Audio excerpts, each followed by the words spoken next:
मैं 35 साल तक भिक्षा मांग करके खाया हूँ। करीब 40 साल मैंने भिक्षा मांग करके खाया है। 35 साल तक, 40 साल। इनमें से एक तो झूठ है। इसलिए मुझे लगा कि ये मिस्ट्री मैं ही सॉल्व कर देता हूँ कि मोदी जी ने आखिर कितने साल भिक्षा मांगी। तो इसके लिए सबसे पहले ये कंफर्म करते हैं कि मोदी जी ने आखिर अपना घर कब छोड़ा था। वैसे तो मैंने 17 साल की आयु में घर छोड़ दिया।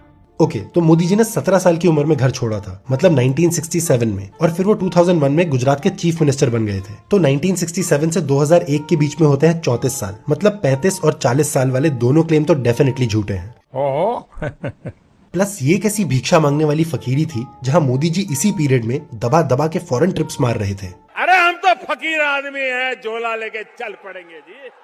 अब मोदी जी अपने फकीरी के किस्से देश से बिल्कुल नहीं छुपाते, पर एक चीज थी जो उन्होंने 2014 के इलेक्शन नॉमिनेशन भरने तक सबसे छुपा के रखी थी, इवन इलेक्शन कमीशन से। ये जो पीछे लिखा है इसको पढ़ के आप समझ गए होंगे हम क्या कहना चाहते हैं। कुंवारे नहीं है नरेंद्र मोदी। नरेंद्र मोदी ने पहली बार अपने शपथ पत्र में माना है कि वो शादीशुदा हैं और उनकी शादी को 45 साल हो चुके हैं। कितने सालों बाद मोदी को ये सच स्वीकार करने की जरूरत क्यों आन पड़ी? हर चुनाव में मोदी ने पत्नी का कॉलम हमेशा खाली रखा था। जानबूझ के रखा है कि नहीं रखा है तो उनका निजी मामला है, उनको पूछो।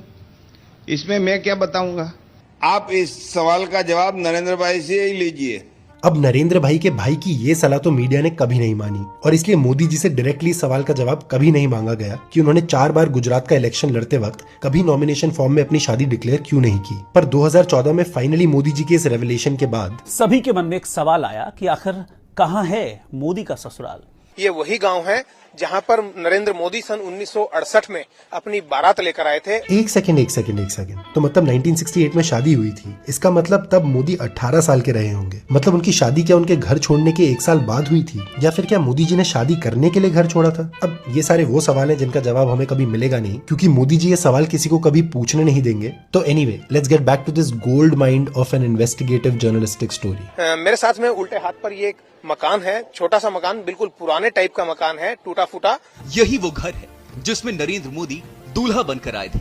पर इस उटपटांग इन्वेस्टिगेटिव जर्नलिज्म का गोल्ड माइन मोमेंट तब था जब गलती से ससुराल की इन्वेस्टिगेशन करते करते इस रिपोर्टर से गलती से असली न्यूज रिपोर्टिंग भी हो गई।